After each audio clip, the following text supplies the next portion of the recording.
All right, so my name is Sharon, and I am one of the founders of St. John the Baptist Hybrid School, which is very close to here. I think I probably win the award for being the closest hybrid to KSU, so just so you know, that counts for something. So we are very close by. We are a K through 12th grade nonprofit. We are 2 to 3 days a week. When I say 2-3 days a week, that means that we are just now adding a third day that is really for enrichment. They must come those 2 days a week, and then that third day is really more of an option if they want to do art, music, things like that. So it's a pilot program. Who knows if it's going to stick around. We were founded in 2019, the year that COVID hit, basically that school year. So it was a great year to start school, by the way.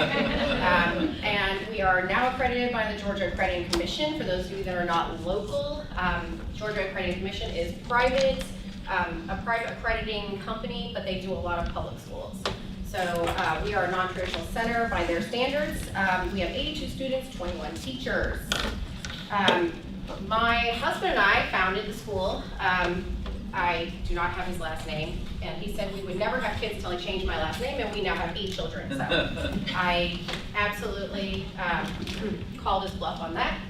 So we have 8 children. We're both medical professionals, so if you'll please excuse the fact that I am not educationally trained. I am getting my doctorate of education. I'm not as far along as other people are here. So I will finish my dissertation one day. Although I have 8 children and I run a school, it will happen, I promise. But I work as a PA, that's me over there. We still wear masks in the hospital. I know it's kind of crazy, but we are both medical professionals. My husband and I are both PAs. We met in undergrad, and then we went to PA school together. And we are, I don't know why we decided to start a school. It was quite honestly like just too many people just said, you need to come start a school, and then at some point, it just became a school. So my husband, we have 8 children, and I only work about 1 to 4 shifts a month at the hospital, so he works 2 full-time jobs, and he is also a professor at Mercer University, in addition to working as a critical care PA. So I am the main science teacher. I did also teach here at KSU for a little while, so I know this pretty well. But these are pictures of more what I do, which is science teaching. And I really wish I wasn't so much of an administrator by myself, but this is where God put me. Okay, so I was gonna do a very cursory thing of how to find a good hybrid teacher. Now, please keep in mind that since I've only been doing this for 3 years, and like I said, I am not, my educational background is not in education necessarily. I am a PA, I'm a physician assistant. Does everybody know what a physician assistant is and what they do? Okay, I know there was a time where, I've been a PA for almost 20 years, so there was a time where people did not actually know what a PA was, and I'd have to explain it all over again. Anyways, so normally what I do is medical stuff, and that's why I really enjoy the science teaching. So me having stumbled into having a hybrid and figuring out what teachers to hire was a total novice thing. So I'm gonna hopefully tell you what not to do for the most part. So who is the ideal hybrid teacher? I had these great ideas when I first started. I was like, oh, my kids went to St. John Bosco, which was, they had these awesome teachers, and those were my ideal, and I had these thoughts that I was like, I'm not gonna take anybody that doesn't meet this exact criteria. Of course, that didn't really happen, but so I learned the first and foremost is flexibility. You must be very flexible about who you're going to hire and what your ideal is. Now, there are lots of different forms of teaching experience. Like most of us probably think traditional classroom, right? They should be a teacher before they come and teach for you, maybe in the classroom.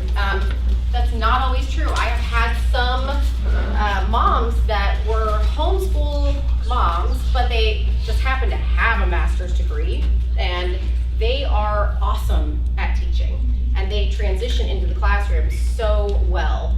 And it's because they know the curriculum way better than a lot of the teachers that have come in from public school or even from private school.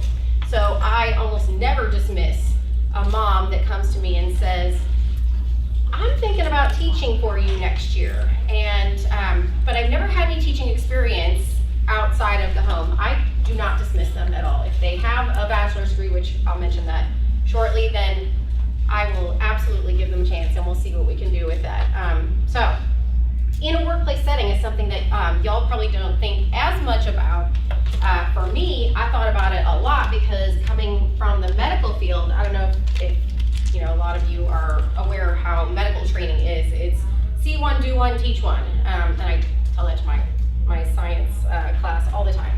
See one, do one, teach one. Basically, you see somebody do a procedure, or you see them learning, you know, or you learn about something and then you do it yourself and then you teach someone else right after that. The process of teaching is something that is inherent in the medical field.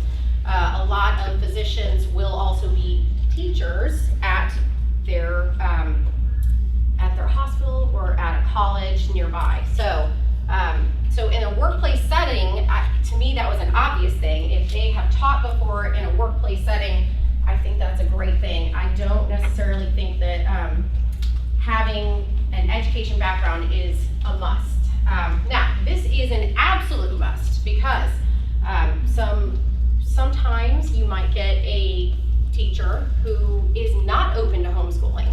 And if they're not open to homeschooling, why would they want to teach homeschooling children? You'd be surprised though. Sometimes they just think of it as if it's a job. It's a job, it's a job, it's a job, right? But then they go into the classroom and they say things like, well, your mom didn't do this with you. Well, that's because you're homeschooled, or something like that. You know, they say things that are maybe not as nice as you would like. So their views on homeschooling must be positive. That is an absolute. You do not want anyone coming in there teaching the children if they have a negative view of homeschooling. And sometimes that's a little hard to figure out in an interview. Sometimes you gotta, you know, just kind of, oh, so did you ever know anyone who homeschooled before this? You know, that's a good question to start off with. You know, if you are suspecting already that their thoughts on homeschooling are less than positive. They must view education as a partnership with the parents.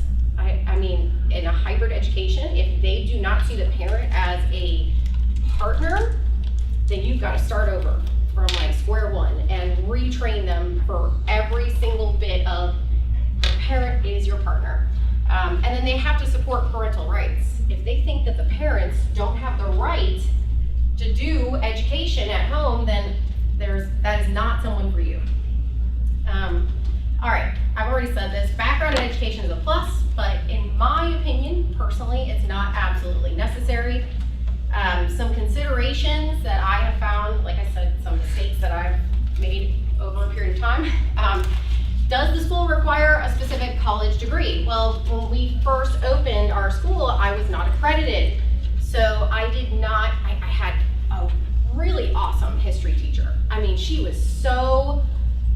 had taught at so many other places. And then when we had to go for accreditation, I had to make a list of all of their degrees. She had an associate's degree. And oops, if accreditation does not require everyone to have a bachelor's degree.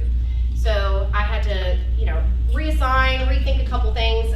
So if you think that you're going to go for accreditation and you know your accrediting body is going to require that, you might want to start looking at that ahead of time. What kind of degree do they need to have? Work experience.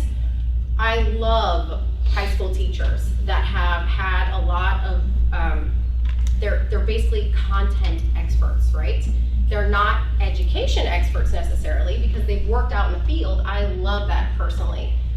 Others, you know, you may say, no, I want them to have a background in education. It's up to you what you want for your school. But for me, our consideration was that we wanted somebody who had work experience. So our high school math teacher, she was an engineer for 15 years. She's awesome.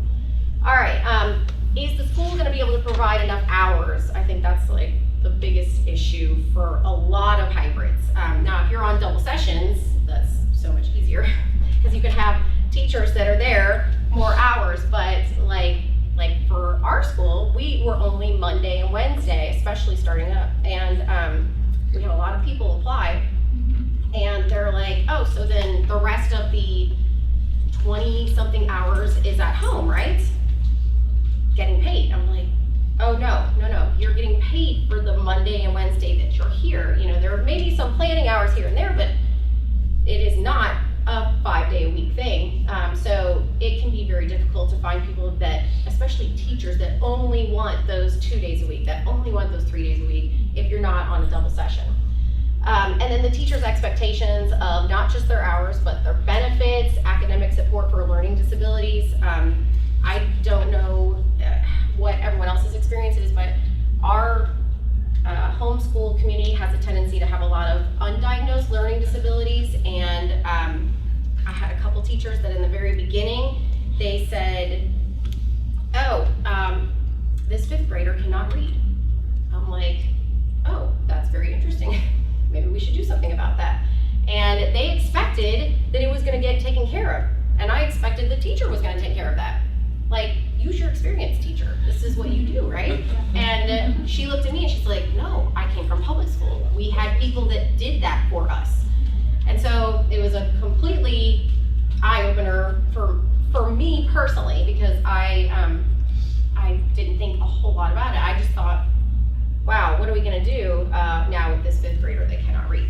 So, do they understand that if your program can deal with learning disabilities, identifying and supporting them, that is awesome. The teachers definitely need to know that. If you're small and you cannot deal with that, they really need to know about that, because otherwise you might get into a spot where suddenly you're expected to do something that they expected you to do, you expected them to do. Everyone must know those expectations that are there. Okay, so that was sort of my ideal for hybrid teachers. Where to find them, you know, hopefully you can find some free options. Word of mouth is awesome, and it helps you find people that are gonna align a little more with your mission. You can put stuff out on homeschool groups. There are teachers that actually troll homeschool groups because they want to try to find people to tutor, which is great, and you may find someone there that could be a teacher for you. And then you could share a personal post on social media.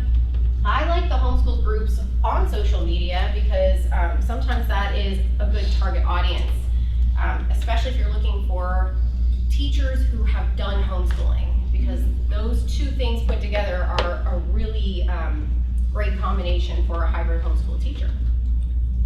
Okay, now, what if free doesn't get you anything? Like, you're not actually getting any teachers.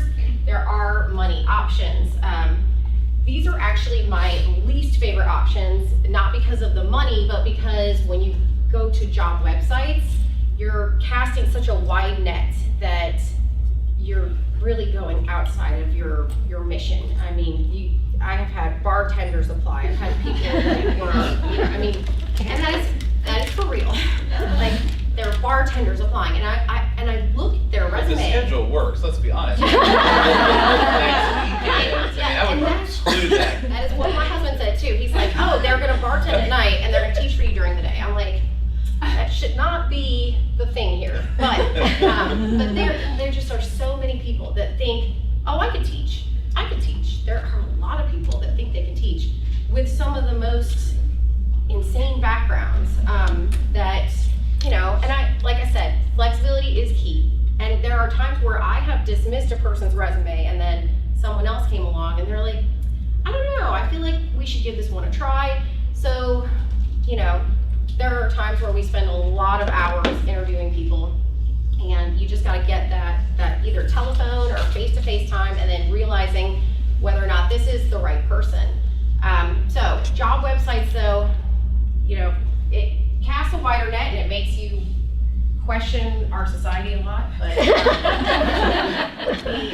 the thing that I have found is the number one problem with those job websites is that they apply from 1,000 miles away. And I'm like, that's my first response. If I see that they don't even live anywhere near here, my first message to them is, have you moved here? Are you local? And can you make the commute? Because I want you to understand that this is a part-time job and it's teaching in person. And maybe they didn't read the job description. Maybe they thought this was an online job, I don't know. But we get a lot of people who apply from China, from India, from, which the resumes from India are amazing. It has like the entire family history, family tree and everything. It really makes you think a lot more about, why are our resumes so short? But anyways, are they willing to submit to a background check? You always want to ask that, because if you don't ask that question and then suddenly you're doing a background check and they're like, wait, I didn't think that was part of this. And if they don't submit to a background check, then you're probably going to be like, red flag, that's probably not someone for us. All right, now, the actual hiring process may depend on the size of your organization. I am in the small group over there, and I have envisioned what it would be like for large groups, and maybe Bo here can help out with some of that. But if you were a large organization, and in my dreams one day we might be there, you could ideally have a dedicated hiring administrator, because what I have found is that hiring is a full-time job. There is so much work to it.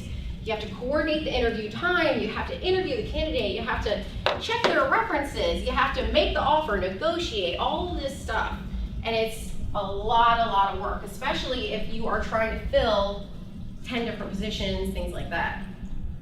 So some of the common requests that people ask for without even having an interview. And if they start asking me this, when I say, would you like to come for an interview, and they start asking me these questions, I'm like, okay, what's their motivation? Do they really want to come teach, or are they just looking for those teacher planning hours, those sick days, the benefits package, an assistant in the classroom? Which I'm not saying these things are wrong, but there are times where I will reach out and say, hey, you have a great resume, would you like to come in and interview? And these are the questions I get asked first. And I'm like, oh, but don't you want to be passionate and come, at least talk to us first, that sort of thing. But these are all good things, and if you can afford them as a large organization, I highly recommend them so that you can retain your teachers. If you're too small to be able to offer a benefits package or an assistant in the classroom, then you might have to do a little more negotiating, which is what I feel like I do all the time. Okay, so the smaller hybrids, you might need to modify, such as if you've got, not a lot of time, like me. I've got a very small hybrid, but it's growing, and I've got not enough people to deal with all of that. So you've got less time to be able to hire administrators and to have all of that stuff that you need to get done. The administrators to be able to hire the teachers, all that good stuff. So time is a huge consideration there if you're small.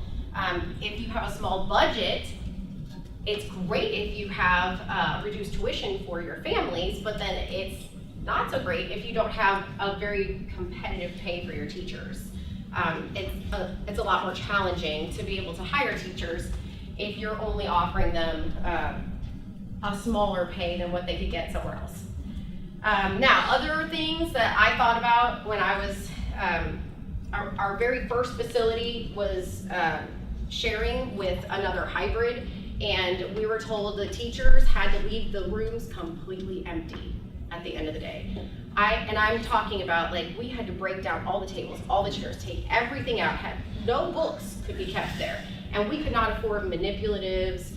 We gave the teachers the books, which is fine, but we had a 65-year-old half-retired first grade teacher that was having to carry this giant stack of books in every single day. So it was a bit of a, and it was hard, I would say, in the beginning. So if you're renting a facility, then do the teachers understand what would be expected for them to provide, and then can they leave the items behind?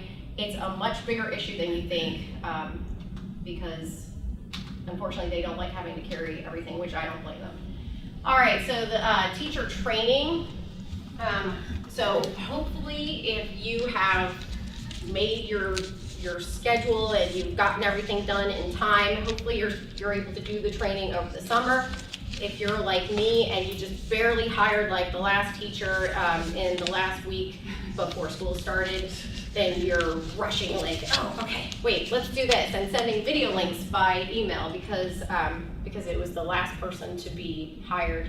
But ideally it should be in person. You can sit down, you can talk to them. I did that for the first maybe 10 teachers. You know, we sat down, I handed them all the books, we went through all of the stuff that they had to do.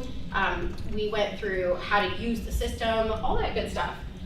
But don't knock video links either though, because that is, sometimes they just want to be able to do it at home on their own as well. The training, we have a little bit of a checklist that we use, but it could also be an abbreviated checklist if they're very experienced. If they've taught in a hybrid before, then, or if they've used our LMS before, which we use something completely different than probably most everyone here. We use something called ClassReach. Okay, so ClassReach is awesome and our families love it. In fact, we tried to move over to fax this year and they wouldn't let us. There was some mom that said, I will pay the $2,500 that it takes if you just do not take me out of ClassReach. So we're like, okay, we'll just not do that then. So the LMS training, if they've never used ClassReach before, then I have to absolutely train them on that. That is the #1 thing that has to be done, because a teacher that cannot get into the system is useless to you, honestly. Like, you just cannot, you're paralyzed in a hybrid system if your teacher cannot use the system. And then curriculum training is important because, you know, obviously they have to know how to use the books. I did not realize how different our curriculum was compared to some of the public school families that came in, and they're like, you teach cursive? What is that? Cursive is crazy, and you have a spelling book. That's totally new. So they, you know, some of the teachers might not have used the books before, so you've got to make sure that they know how to use it, they're comfortable with it.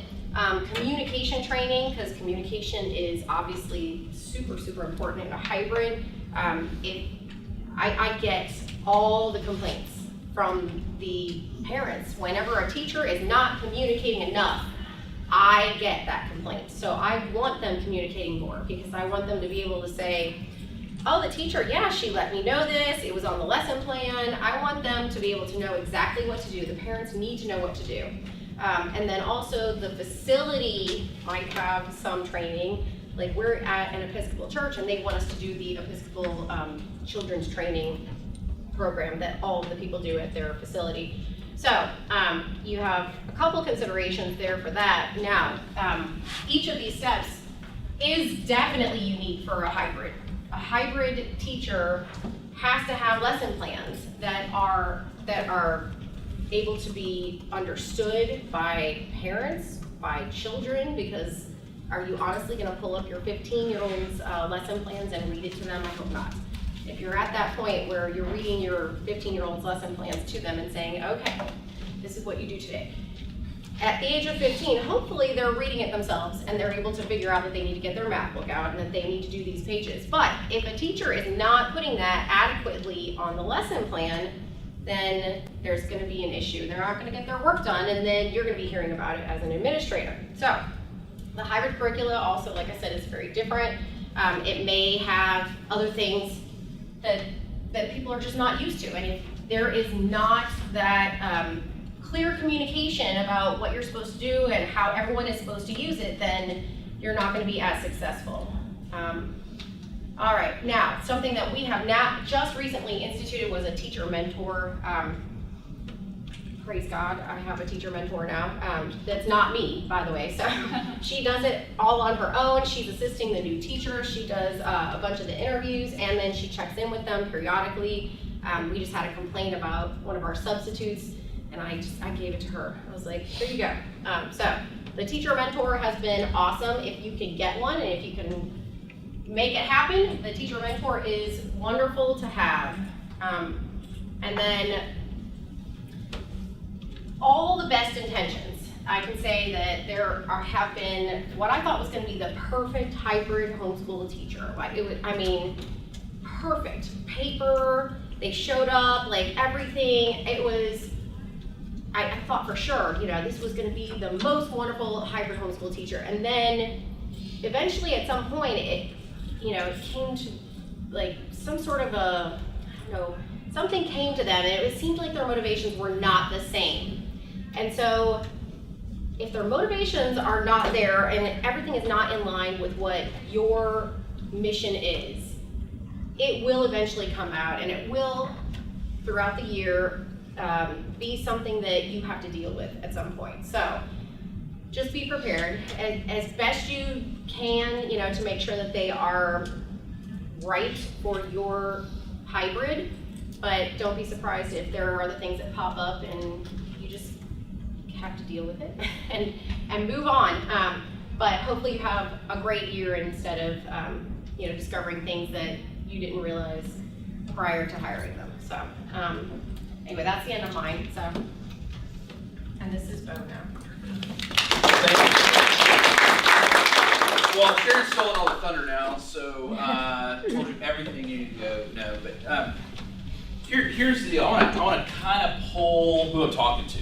All right, so if you guys would indulge me for just a second. How many of you are currently working in a hybrid school environment? Okay, how many of you are founders or in leadership at hybrid schools? So a lot of you. Okay, great. And just for my own sake, how many of you how many of you have operated in an environment longer than 10 years in that environment? So a few, 5 to 10. Next. 0 to 5. Okay, so fairly spread out. Some of you can chime in. More younger, more new to it than old. Some of the things I just wanted to kind of go through, and I'm going to tee off a lot of what we've been through today, and even earlier, was really just kind of thinking through the challenges in hiring, right? And so I wanted to ask you all to tell me, and then we're just going to start going through them. The stuff we just heard, the stuff you've experienced. What are, just popcorn, tell me what they are. I'm going to write them down and we're just going to walk through them. From your experiences, because most of you all had some experiences, what are the pain points? Let's just get them on the table or on the board here. What we got? Experienced teachers, but willing to give up authority to parents. Like a tension between. This is, by the way, this is for me to read. You will not be able to. All right. So, experience and autonomy. Parents, I'm going to write some shorthand for me to remember to come back to. Okay, good. What else? Which, I was going to say a good pool of candidates to pull. Candidate pool, got it. And I'm going to say candidate pool / funnel, right? So in the HR and staffing world, we look at it as your candidate funnel. So we'll talk about that. That's great. What else? What Sharon mentioned about qualified teachers who are willing to work part-time. Oh, yeah. We're going to put that down here. That's for real. All right. Okay. What else? How do you get them to understand your model in a short period of time to get them? So how would you do that? Cultural acquisition? Yeah, or so they understand the benefits and pros. So. Okay. Model. I'm going to say passion. How about that? Okay. What else we got? Ongoing training. Yeah, PD. Right. PD. Got it. In the back. How about gaming the system so that you get teachers who might not otherwise be qualified but are excellent teachers to teach for you? Sure. How about we call that an alternative Accreditation. Right. teacher quality. All right. I'll remember that. Okay. What else? Are these all the problems? I'm not sure if this is the same, but Okay. like cultural adoption, where more of, Mission fit. well, like actually, like I interview teachers and our whole model is supposed to be that you get to know the parents outside of the classroom. All right. But then we might have an event and like half the teachers don't show up. Oh yeah, we'll talk about that. Because they're too busy. Oh yeah. They So got let's whatever. put schedule, salary. I'm gonna put a LSA on here just to talk about that for a minute, and probably NL or NLRA. I'll talk about that too. Okay. All right. Teachers following the curriculum. Oh, you mean they want to do their own thing? Okay. Teacher. Really, I would say autonomy. And it's hard to do that when the parent's supposed to be doing something at home the next day, right? So, parent partnership. All right, what else? Like retention. I don't know. I feel like that's Oh. Kind of related to having the right candidates, but. It is, it isn't. And I'll tell you something my wife asked me to encourage you all in, all right? I'm just gonna share it with you right now. She texted me today. She's like, what are you talking about? I'm like, you know, I just left her. I've gone on vacation. She's, 9 months pregnant, and she's like, you're just on vacation. You're sleeping in a room without children. You're not carrying a child. And I'm like, yes, I hear you. I am on vacation, yes. But she did want me to say this, especially in the early years, that retention, and this was something actually somebody at NAMS, National Association of University Model Schools, encouraged us in. The first few years, it was like the churn machine, right? And then it gets better, all right? But we'll talk about it. All right, retention. Professional and human formation. Expand on that for me. What do you, when you say those words, dial me in a little bit more. A teacher is a model, a role model, and an educator. Okay. While they may be a content expert, Correct. they may not be who you want to form your children holistically. Is the teacher, I'm going to say this, and you're going to disagree with me, a good person, right? And it isn't really a good person, but are they going to do those things? Or are they just here to unpack their stuff? Got it. That's good. What else? A couple more things. We'll see where we get. Yes, ma'am. Our certified teachers sometimes have to hold parents accountable, which is kind of the autonomy up there, I think, but those are really hard conversations to have. That's the human formation too. Let's call about parent accountability. And let's call it what it is, which is conflict. Can they resolve conflict? Now, I've got a whole dissertation, or half of one, on parents and teachers and their responsibility matrix. But anyways, all right, yes ma'am. Grading. Grading. Grades in.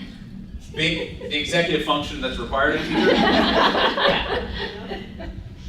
And also like that parent-teacher communications, what's the homework? Between home and school. Okay, all right, we're branching off to it. Okay, one more. We'll see what we get. So I don't know if this is interrelated or not, but one thing that's been challenging for me, because we are so new, we don't offer any kind of benefits package. Sure. We do have pretty competitive salaries, but I'd love to know at some point in this conversation, seems like you're kind of going towards the conversation, to try to answer some of these questions, if people have come across benefits packages that are, affordable. Yeah, we'll talk about that. Let me ask you one clarifying question, because there's Sure. two different paradigms here. Sure. Do your employees, what you would consider, do they work full-time or not? They do work full-time. Okay, great. Yeah. Let's talk about that. Okay, so we've got a ton of stuff. We may get to more, so don't just push everything out of your mind. But I did want to walk through some of this stuff and start to unpack it a little bit further, okay? So let's jump around a little bit. Let's go here to experience. We have a lot about teachers. Experienced teachers, autonomy, parent, part-time nature potentially, or full-time. We've got some folks that have full-time folks too. Where do we find these people? And what do they start to look like? And then that starts to go into the candidate pool, the funnel. It all goes together, by the way. Like there's not necessarily just this one isolated reality. And how do we find experience? I will actually tell you that a lot of times experienced teachers may be a horrible fit for you.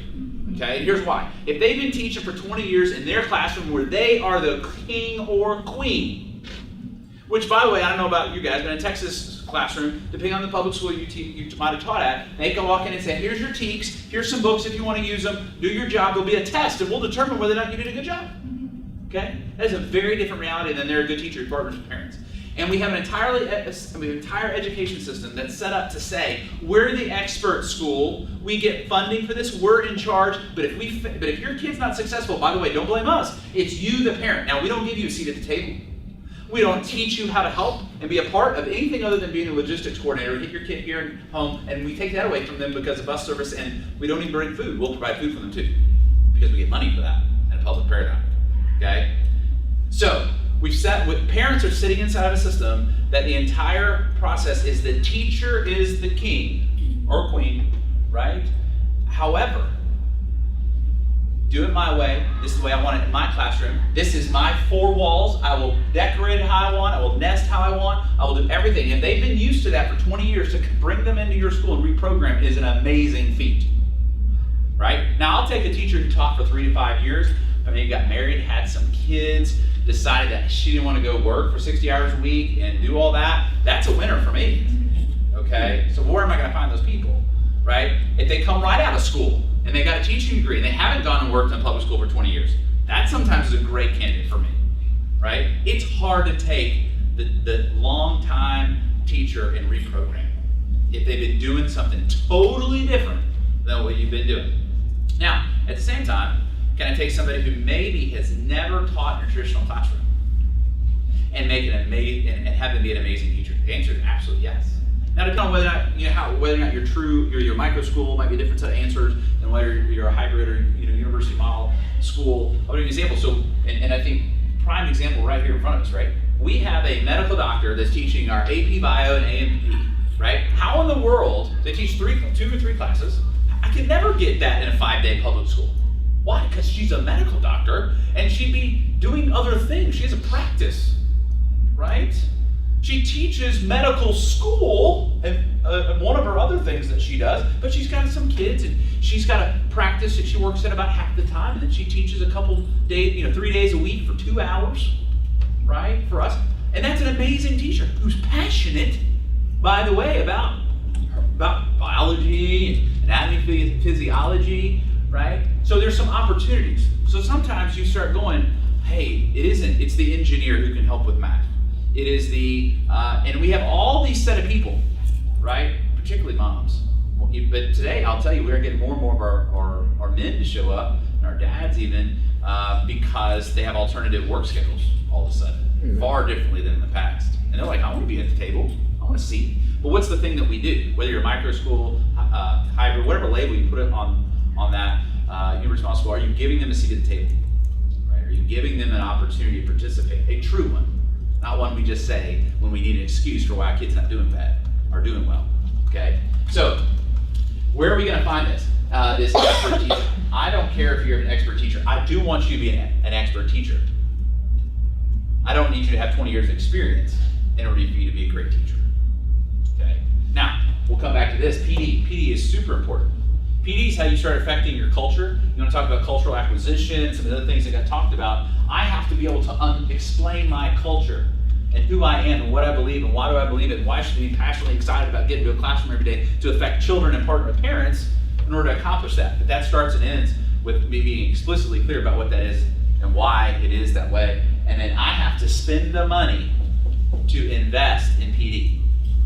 Our lower school students, all of our campuses, only have 62 days on campus, okay, with kids.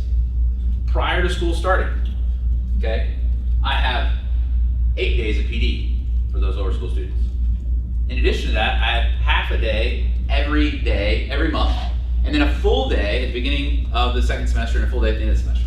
So while I only work in 62 days, right, I have 76 days that I'm paying them to be there. Because I have no idea how in the world, if I don't have any specific plan for PD, how they're gonna get the culture, how they're gonna understand what I expect of them in order to communicate with parents, and how we do that, how we will help, how we wanna make sure they talk to people and support parents, right? So I have to be able to set that expectation. I need time to do it. I have to have time. But that's part of our economic model. That's part of our budget model. Right? We had to build that in. That wasn't we woke up one day and decided, you know what, I think we can just afford 14 extra days. Yeah. Right? So, Yeah. question. Yeah. When you do that, is it written into their contract A? And if they're teaching 2 hours a week, are you asking for the same 2 hours for training? Yeah, so or are here's- you paying them for 3 solid days No. of 8 hours? Great. So I'll give you my answer. Okay. And it's the right answer, right? So on a lower school reality, we're building in their contract that they're contracted for 76 days. Even though there's only 62 on campus. Okay? When you talk about, somebody mentioned about like them being involved, coming to stuff, right? There's a whole bunch of conversation like, well, do I get paid for this? That's the next comment, right? So like I care that their teacher goes on their field trip. So I put in their budget, there's 2 field trips for each grade each year, or part of the program, right? Like, so about 2 of every 4 Fridays, there's something for lower school students, right? Whether it's a service project, whatever. But if you have there's a first grade field trip and another first in the fall and one in the spring, I pay them a half day for each one of those. I build that into my economic And you model. itemize that. And I put it on like, there's gonna be 2 half days I'm gonna pay you because I want you to go on the field trip with your class. Now we all hope that people would just be so passionate and excited that they would just give up all the time. But I put it in their contract, right? Just like I want them to show up for training because I believe PD is super important. So I put it in their contract and I dock them if they don't come. Okay? And here's the deal. That is how, otherwise it's like, well, I didn't feel like it today. Yep. Because here's the thing, in a part-time, I'm talking about your part-time folks, I'll come back to full-time in a minute. In a part-time reality, you're not paying for their life. And so the question that you have to challenge yourself with, and I'll talk about this in a second, is are you their calling? Or are you the convenient thing that's paying for whatever their real calling is? Okay, here's an example. We see great places to get candidates from seminaries, from graduate schools, because why? Because they're in school too. They're going a couple days a week. You know, this helps support their life because probably if they're going to seminary or they're working in a church part-time or if they're in grad school, they're not making a ton of money. Let's just be honest about that, right? So this is a great supplemental kind of thing. And some of those people will work hard for you and they'll give you 4 years while they're getting their PhD, right? It is awesome. At the same time, if we're just the thing that is helping pay for whatever they're excited about, don't be surprised when they leave you. When that got inconvenient for them, okay? And that's part of that churn. And that's part of teasing that out. Like when during the interview process, why are you here? Why do you think this would be a fit? And we'll talk about interview in a minute. But all that stuff kind of wraps up itself. But this PD piece is something that I go, I cannot expect you to be awesome if I haven't told you what awesome is. I can hope that you're gonna be awesome. I can't expect. And the reality is I have to inspect what I expect, right? And I have to invest into what I expect. Okay? You had something. Good. Just examples of maybe what people pay. Yeah, so I'll tell you what we do. We benchmark against our public schools, and we generally are going to go here. What are they? When you break down, well, first of all, a normal person works 2,080 hours. That's a normal person, non-teaching, hourly rate. Now, school districts, if you're going to benchmark against your local local public or private schools, they will have contracts. Some people will pay on salary without contract days associated with it. Some people will only pay on, we'll talk about contract days. Some people will say, this is why you have to qualify your data really well. Some people will talk about their contract days as only their in-campus day, but they expect you to show up for another month of PD that day is not included. Well, I don't get paid for PD. Okay, but now you're telling me that my daily rate, if I was to put all that together, quantify that for folks, is so much less than your public school. Well, did you count the 30 days that they made you show up that they didn't pay you for? Well, I didn't do that. Well, let's do that math and see how we benchmark. So you have to know your local economy, socioeconomic reality, and go, how do we benchmark against that? Okay. Now, with that being said, okay, there is a functional reality that says, now how am I going to pay people? Am I going to pay them on salary? Am I going to pay them on a salary? In lower school, looks different than upper schools. Lower schools traditionally, at least in our environment, is self-contained classroom. There's some specials, right? Choir, music, Spanish, things like that. Art that we pull up for. But they're there all day long. Whereas that lady who's going to come teach her 2 classes, that's more of an adjunct. You want to think about an adjunct professor, right? I'm paying max for it, but I still have to invest in that PD. So if you teach one course, guess what? Your average cost of that one course is going to be higher than the reality of the person who teaches 7. Because it takes about the same PD, whether you teach 1 or 7. Because my PD is about you doing your job, whether you teach 1 course or 7. Okay? So guess what? That for me, I'll give you my math. If I have to teach 1 course, with PD, I'm going to end up spending $5,000-6,000 on that 1 course. If I have to teach 7, that average cost starts about $3,500. Okay, that's my world. I can't say it's where you got to benchmark your world. I will tell you this: how you talk about your pay will be a material impact on whether or not people will join your team and whether they'll stay on your team, and how they talk to each other on your team. Because here's the deal, people. Thanks in 2014 to the National Labor Relations Act, I can no longer restrict employees' ability to speak about their salaries to one another. I cannot like it. But if I have big disparities, so we have a straight up scale. At 3 years, you get a raise. At 5 years, you get a raise. And it's built out. Why do I do now? You have a master's degree, you get this. You're certified, you get this. Because I don't want to have to answer the question about why do I pay you more than you? Well, because you negotiated better, you know? Now, I'll live with that sometimes. I gotta eat it sometimes. And sometimes I still go like, I'm gonna pay you more. Why? Because you're just better. And I need you. It's the week before school and I need better right now. But, you know, those are all parts of you having to figure out your world. And here's the deal, when you look at your model, am I gonna pay per diem, which you can do, right? Am I gonna pay a straight salary, which you're gonna do? Now, sometimes I'll tell you a salary. We're gonna come up, and people are gonna not understand Fair Labor Standards Act, FLSA, okay? There's a very broad exemption for teachers, qualified teachers, okay? You need to understand that because somebody's gonna walk in and say, well, you're not paying me to do that, right? And depending on the structure of your contractors, depending on the structure of your reality, the answer is, oh no, I am, okay? There'll be people that, you don't pay me, I'm only gonna work on these 2 days a week. I'm not here to answer emails or grade outside of class or I need all this prep time or whatever, right? You have to know what your answer is gonna be for those realities, okay? Because you don't want is to set yourself up where all of a sudden somebody's got a wage and hour claim in whatever state you're in. Different states act, you know, we use wage and hour different ways, but it's something that's important to keep an eye on. And let's use this as a weird example. Oftentimes in our model, we end up with parents who are also teachers, which by the way, I encourage. They're very passionate, they're committed to the model. You gotta sift through, can they handle it? Sometimes they can't handle the way the sausage is made, right? Like inside the vortex, can they handle it, right? And then, you know, can they mature? But they're now at a kid's basketball game. They're kids. Is that time that's compensatory? If I have a hourly rate associated with that person, is that them working? They're on campus, right? They may even help stack a chair after that game. Or they might have gone and gotten that thing out of the closet because they knew you needed it, okay? These are the things that you have to think through as you look at your salary models. All right, I think we're off. Keep going. Alternative teachers, we talked about, they don't always have to be, you know, the perfect thing. You do need them to be quality, whether or not they're certified, whether they've been doing it 20 years. But, and I'll do this, we'll make people come teach.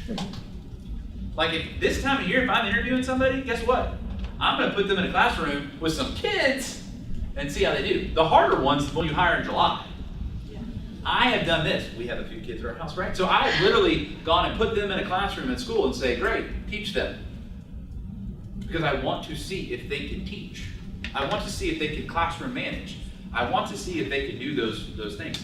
Now, executive function, we talked about that for a second. A lot of people are bad admins. Honestly, if you're a great teacher, you might not be a good admin. And I'd rather that, as bad as that is, because at least I can like work through that, coach that, have an academic support team, like maybe cobble together some solution, than a bad teacher who's has a great executive function. I'd rather have that reality. You know, it's kind of like sales fix all problems of your organization. The salespeople are the worst administrators, right? They're not filling out their expense reports on time. They're not doing anything on time, but they sold a bunch of stuff. That's what I want. I want great teachers. Now, it'd be great if they have executive function as well. But, all right, let's keep chunking through some of these things. Teacher autonomy, parent partnership. This is a real deal. We talked a little bit about the 20-year long-term teacher can be a challenge in that parent autonomy thing, right? Or the parent-teacher back and forth, the baton pass that we said right down here, parent-teacher conflict. They have to get this concept, right? They have to retrain their mind that our job is not to do for parents. Our job is to do with parents. We are on their team. Normally, in a normal school environment, right, we say all these things, but in a normal school environment, they're on that side, and I'm on this side. It's very different to take it out and go, no, we're a team, and we really mean it. And on Monday, I'm gonna be the teacher, and then I'm gonna hand the baton to you. And then you're gonna be the teacher next day. And so you know what that means to do? I need to facilitate an opportunity for you to be the teacher. I have to train you, make our parents come to teacher training. We have quarterly training also for our parents. They're required to come to it, right? Because they're not gonna remember what I said in August when it comes time for May. So I gotta keep training them too. I gotta have PD for parents, okay? If they have a seat at the table. Is that written into the enrollment contract? Yes, $500 fee if they don't come to 2-day training in August. Guess what, they show up. They didn't before that. Exactly. The threat of it is amazing. Not get me wrong. if we put it out there early and often, if somebody's, they got in a car accident, their kid broke their arm, I mean, sure, whatever, we're not, $500. But I'll tell you what, if you don't, guess what, you're gonna struggle with that parent all year, or you're gonna have to sit there one-on-one with them and regurgitate 2 days of information, which is a life-sucking thing in September when you're trying to start school, okay? All right, talked about retention. It is a painful thing, especially in the beginning, but I'll give you this. This makes you feel a little bit better. The average overall turnover rate for all employees in the United States roughly hovers about 50%. Average public school teacher rate turnover is 16%. 50% of all teachers leave within their first 5 years of their profession. So if you look at your turnover rate and you go, man, 20%, that's terrible. It's really not. Okay, give yourself a break. At the same time, most of the time, you seldom do you lose somebody who you don't want to lose.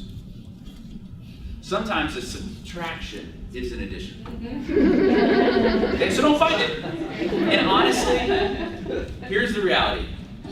The more clear about who you are, the more clear about your expectations, the more accountability you interject into your culture and your management, the more people who do not align with that will leave.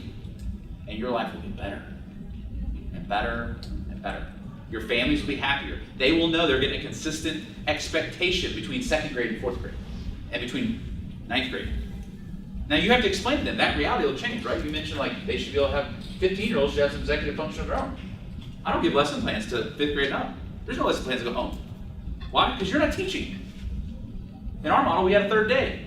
The teacher's teaching, they're doing their Bloom's taxonomy, right? Doing working at home, right? Different model. Not everybody's going to have it, right? That's our deal.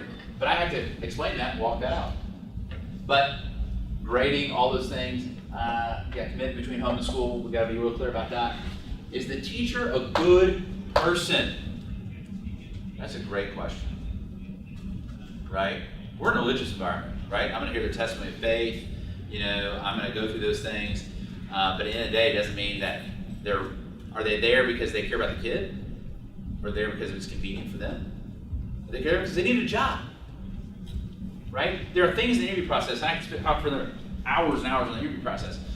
You're trying to ferret that out in the interview process. And I'm gonna give you 5 seconds. I've conducted well over 100,000 interviews in my life. Okay? Don't talk. Most of you, I'm saying you, most people will spend the entire time talking about themselves in their school, about how great they are, what they believe, why it's so wonderful. Aren't you excited? And the person goes, and then you walk out and go, that was an amazing interview. Yeah, because you talked the whole time. And most people, we're selfish and narcissistic, and we're like, I'm awesome. Don't talk. Ask questions, make them talk. If you want to spend 700 hours, you want to read 700 to 900 pages, read Top Grading. It's going to tell you how to do this, right? If not, there's 200, his son wrote a 200-page, 240-page book, right? Or you can listen to a podcast for probably 10 minutes and get happy. The entire science around interviewing, okay? You need to know who you are, and I don't even tell people what they're interviewing for, by the way, because I want to ask them questions that will destroy that they're a fit for this. I'm going to give you an example. Thanks for coming today. We're so excited that you're here. Why don't you just go ahead and tell me a little bit about your story, and then I start asking questions. And all I want to do is ask questions. Let them talk. At the end of the interview, my goal is for them to go, what am I exactly here interviewing for? When I ask them, now they can ask questions. And I go, oh, we haven't talked about that. I'm not here to tell you I'm not here to sell you. Okay, you're here to sell me, ideally, right? So when I start going with teachers, well, so tell me about teaching. Oh, wow, what grade? Oh, yeah. And Jeff, 5th graders, how was that? Because I've seen you talk to kindergartner and 5th graders, 9th graders, like, are you okay with that? Or big people, little people, what kind of person are you? Most people go, I hate kindergartners. Don't put me with them. Other people will be like, I love the kindergartners, they're amazing. But if the only job you have left is for freshmen, and the person, hates freshmen, but if you come out and say, I'm looking for a 9th grade teacher, guess what? I love 9th graders! Because I want a job. Okay, so hold the cards. You're the one in charge. Okay? So be thinking about those things as you tease people out. Your job is, I look at my job, I'll talk about me. My job is to collect athletes. Okay? And then I'll figure out where to put them on the field. And here's the deal. This is, I'm sure, never happened to anyone else. I thought I was hiring you for a 3rd grade teacher. I might have even told you that because I was good, but now I don't need a third grade teacher because somebody showed up who's super better and awesome than you, or guess what? You said 3rd through 5th, and now I really need a 5th, but I can shove that other lady in 3rd, she'll do a good job and be happy. But are you good with 5th? You said you were, but I'm telling you, you have to get people. Pam's my wife, her flexibility, blessed are the flexible, lest they be been out of shape. Right? Like that's the motto. Like you've got to understand that we're here teaching kids, not my grade. Teachers, by the way, are nesters. They're these controlling territorial people. Okay, and I'm like, I don't care what you're a classroom, what are you talking about? Your stuff, what are you talking about?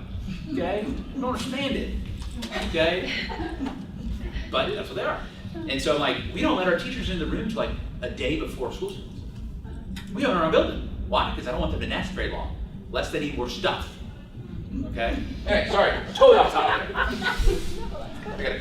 Alright, benefits, let's hit that. Then we're done. Okay, so here's the deal on benefits. Part-time, full-time. Okay? Let's just say this first of all. Benefits are expensive. Okay? They're not free. And I will tell you this. So I'm in one of my businesses, we have over 20,000 employees. We're considered a large employer.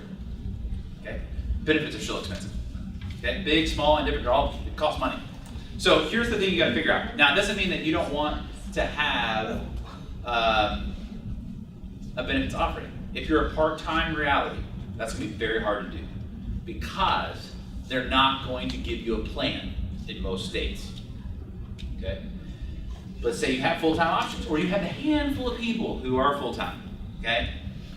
You're going to go out, depending upon if you're, depending on where your state sits, 0 to 20, 0 to 50, 0 to 100, you're going to be community rated, based on your zip code 6. It's just, here's the box. It's not that complicated, but it's going to be expensive, right? For you to be able to provide for a family on an okay plan, on an average back and forth, it's, an average age, sex profile, right? It's going to be $2,000, $3,000. That's just where it's going to be. Individual employee, I'm talking about 100% co-insurance, HSA plan. Most of y'all know what that means, but it's not super awesome. It's not terrible, but it's not super awesome. So if you're full-time, those are the realities. You can offer it, and it's going to cost money. And that's the difference. You want to talk about, whoever's asking the question about benchmarking or how to develop a pay scale, you're going to really have a hard time. Now, if you're in a charter or a public funded venture, there's a different reality to some of this, right? There's more money. It just is. In Christian education or in private education, I would say that everyone involved makes a sacrifice. Teachers make a sacrifice, school makes a sacrifice, parents make a sacrifice. Everyone has a sacrifice. But at the same time, those are pieces you have to struggle through and work through, and there is no, unfortunately, silver bullet answer to it. So, that's what I'll say about that. Benefits can also, they don't always have to be money. 100%. There's 100%. some ways to provide some perks, to be able to build them up, to be able to make them love their environment. No, 100%, and that's a great point. You also have to frame that, but at some point, people are gonna go, I gotta have health insurance. But there's a lot of alternatives in the world to that.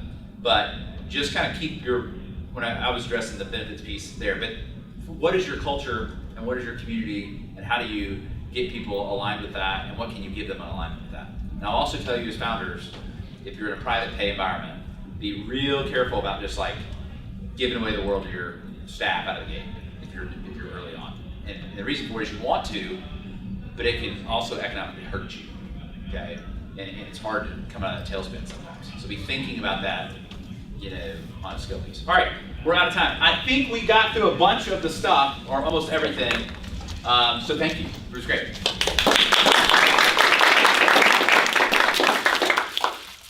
One more? Can you just do a brief overview of what you do in that 2-day training for the families?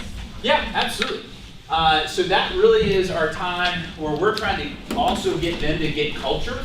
We're also telling them just kind of the logistics and the responsibility that they have, what they can expect from our teachers. Also where, just really setting the bar for that alignment and accountability. So that later in the year, when they haven't done their satellite day work, our teachers know what their commitment is, and they're able to go, hey, I'm missing this, you know, or what do we need to do? So it's some philosophy, right? Like make sure we have philosophical alignment, expectation setting, and then a whole lot of like tactical, here's real life.